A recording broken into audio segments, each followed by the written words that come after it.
tanong mo, Kenny? Ang tanong mo, Kenny?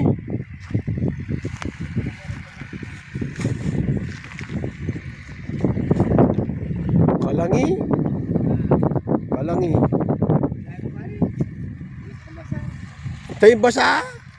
Ayun o, malikabo.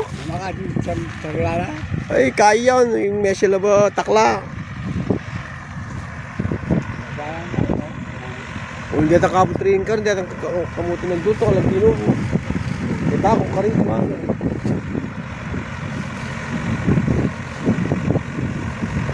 Ating mag-duto kaya naman.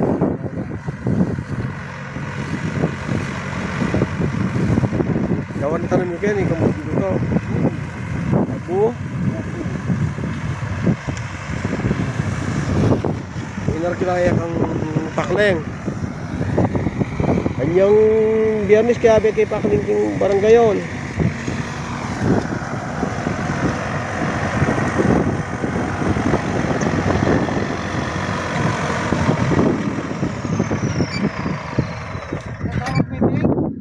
Ken 27. Sabado. Oh. Kingwawin bateryaning kaya, Corimao. Magkano ya?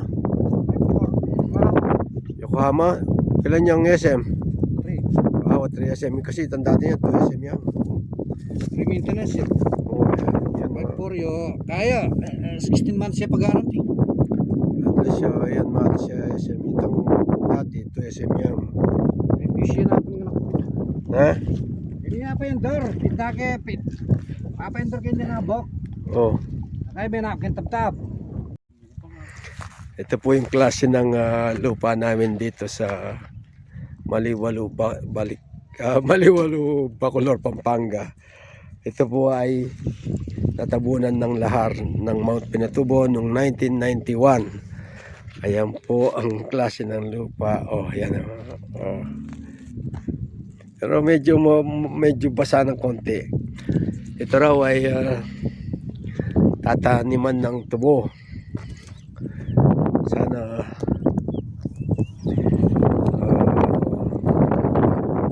tumubo naman sana yung ano ito para at least yung magtatanim ng tubo rito meron pakinabang pagdating ng after 1 year.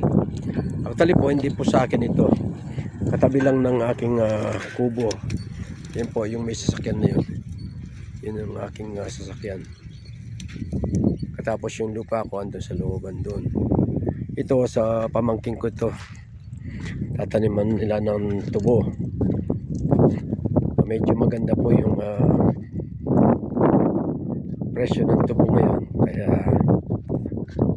pagkatapos ng kamuting kahoy, kasaba, ayan po yung mga kasabo.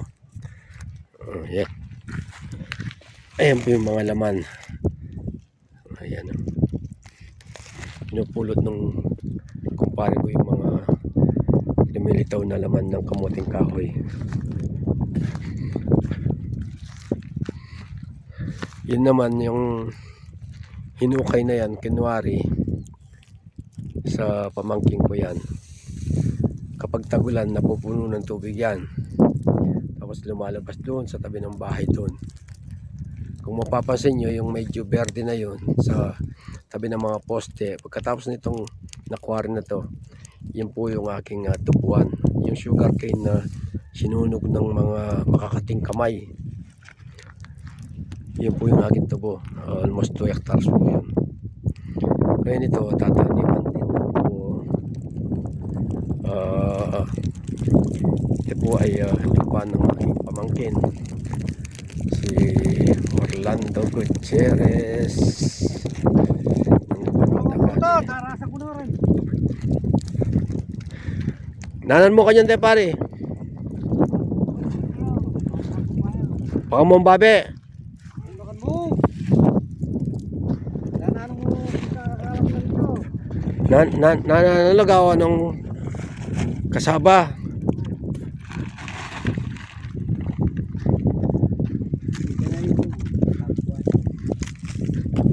Oo, sayang lang. Malaki.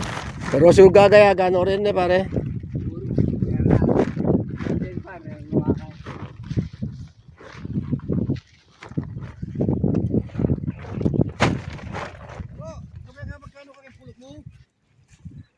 Kay, magi tatlo. Bago araruin, kailangan sunugin itong nato yung damo para hindi mabaknal yung araro, hindi mabulunan. Kasi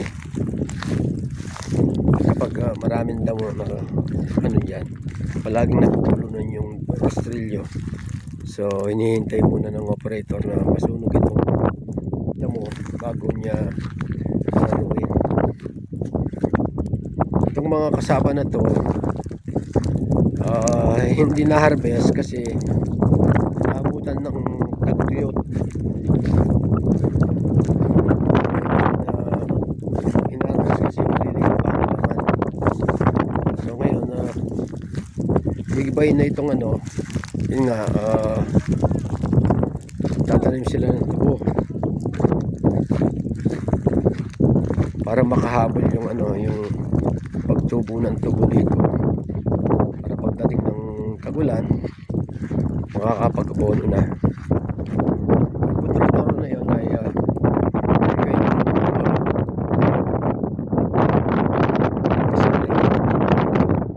Sugar Regulatory Administration, ibigay po sa aming posisyon. Brand ay drive po yan, 130 horsepower. Yan po yung nakikita nyo yan ay yan po lahar, oh. Yung po lupa namin, yung kanyang kataas dati. Ayan, nakikita nyo yung pader na yan. Kanya mo po kataas dati yung aming lupa nung hindi pa na-scrape. Kinuha ng mga nagkupari. Pero yung sa akin doon, hindi pa nakwari.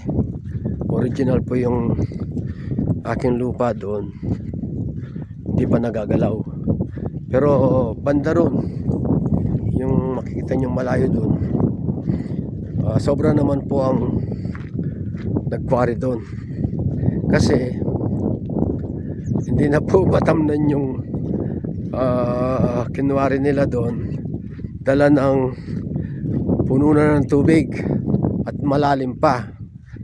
Dala ng mga backhoe at saka payloader ang mga ginamit. Malalim po yung tubig. So kahit na tagtuyo, hindi pa rin maalis yung tubig. Hindi ko lang makita dito yung tubig, pero napakalawak po ng mga ginawang quarry dyan. Almost 50 hectares na po ata kung hindi ako magkamali.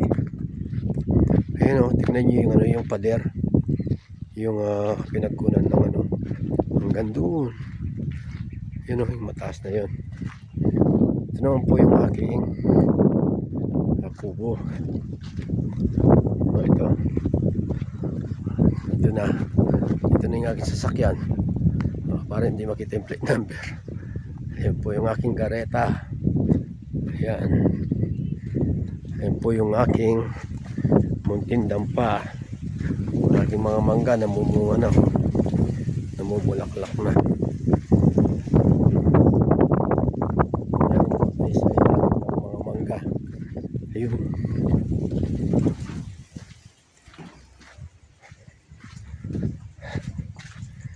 Tara na magkape. Kape muna tayo. Anong gusto nyo? Kape o tsa? Meron akong tsa dito tsaka kape. Ayan po. Ayan po guys. Paalis na ako ng aking kubo. Susunduin ko si Mrs. Pupunta ng Maynila. Ihatid ko sa sakayan sa may bus station ng Victory Liner.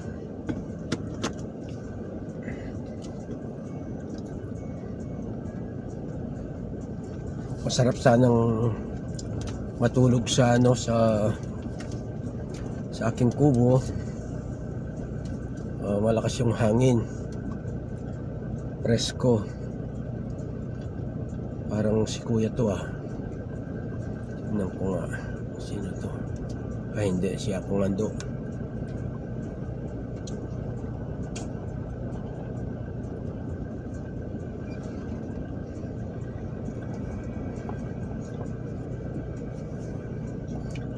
Ayan po, ganyan po yung situation dito sa aming lugar. Pag ganitong tagtuyot na, talagang maalikabok.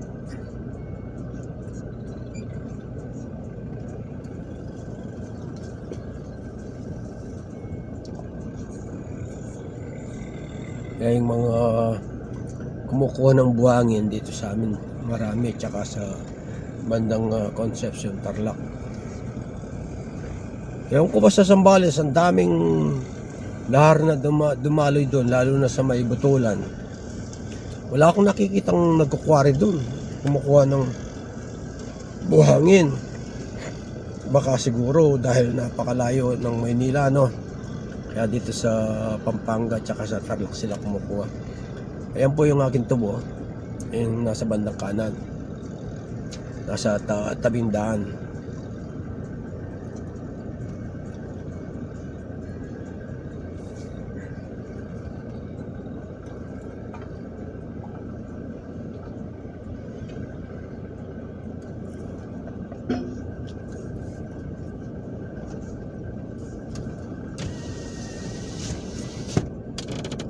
Ito pong daan na to ay bagong gawa. Yung concrete road na to pinagawa ng DPWH kasama sa farm to market road. Ayan po yung aking tubo, yung nakikita nyo sa bandang kanan. Ayan.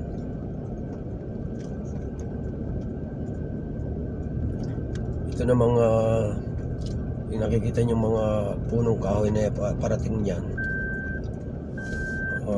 Yan po yung Sitio Bangkal, Maliwalo, Bacolor. Yan po yung aming barangay. Sandali. Yan.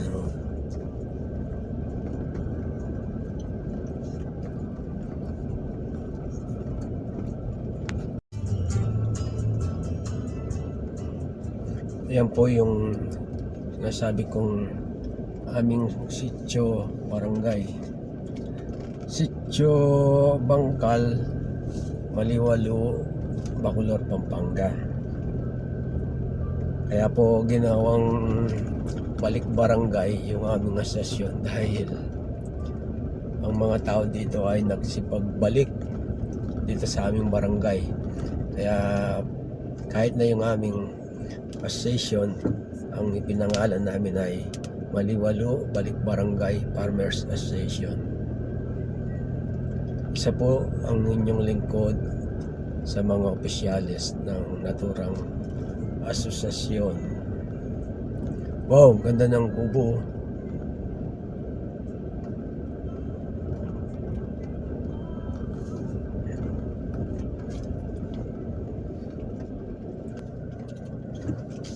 Marami pang lupa ang hindi natatamnan dito. Kasi yung iba tulad nito, itong dinadaanan natin, pinagkwarihan nito. Hindi naman pinatag bago nung umalis. Kaya may natitirang parang bulubundukin. Tapos hukay-hukay. Tingnan niyo po ang lagay ng aming lupain dito. Malawak pa po yung walang tanim. Hindi pa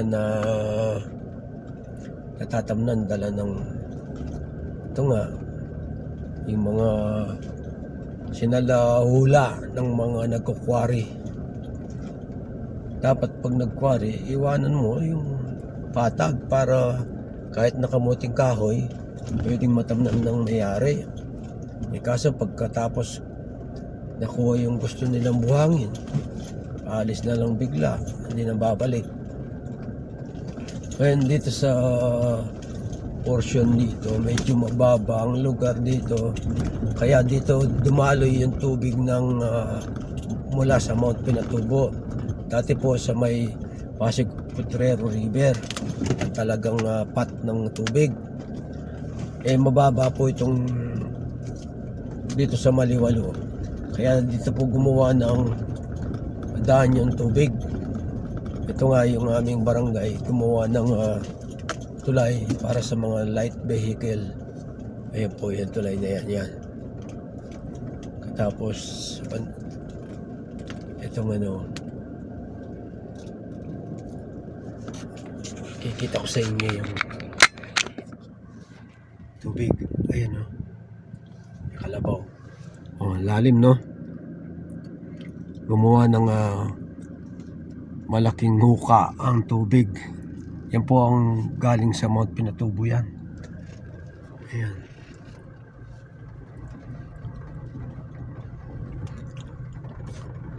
Malapit na rin dito yung tinatawag na East Lateral Mega Dike na galing ng Mangkatyan, Porac, Pampanga patungo ng Olongapo Road sa may Bacolod at San Fernando. Yan po yung nakikita nyo yun ng tulay. Dadatnan natin yan. Ito bali mga private property po yung lupa na to, kaya lang gumawa ng daan dito yung mga tao para may madaanan. Kasi po yung mga trucks, mga gravel and sand, iba po yung dinadaanan, dumadaan sila sa lilipat sila ng tubig. Hindi naman pwede yung mga light vehicle dun sa tubig, malalim, tsaka maraming bato, baka mabalaho. Ayan po yung daanan ng mga gravel and sand. Ayan, iba yung daan nila. Ayan po yung Mega Dike.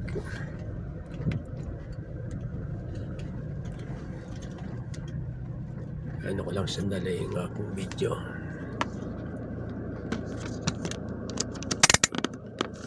Ayan.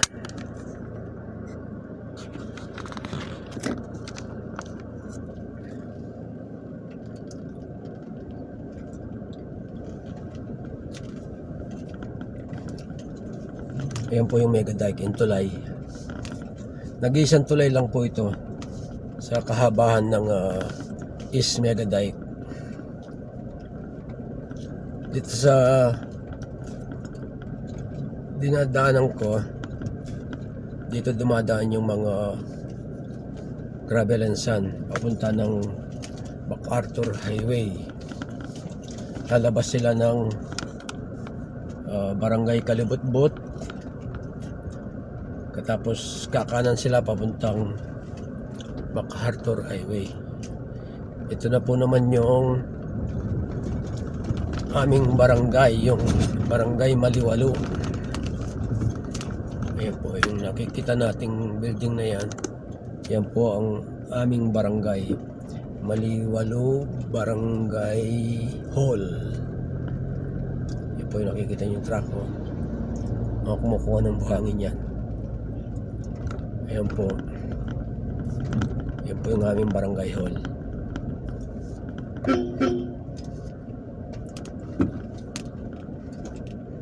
Meron ding eskwelahan dito, elementarya ng Maliwalo, at saka may karating na malapit na public cemetery. Ito pong daan na to patungo ng ABS-CBN Pampanga, tapos diretso papuntang Olengel Village, kakanan ka papuntang MacArthur Highway. Yun po guys, dito na po nagtatapos ang aking munting video. Salamat po muli sa inyong panonood. Mag-ingat po tayo at nabayan nawa tayo ng pong may kapal. Ito po ang inyong lingkod muli sa Dikyakabod, Farmer Senior Citizen ng Pampanga. Ingat po tayo. Jesus love us. Bye bye. God bless. Assalamu.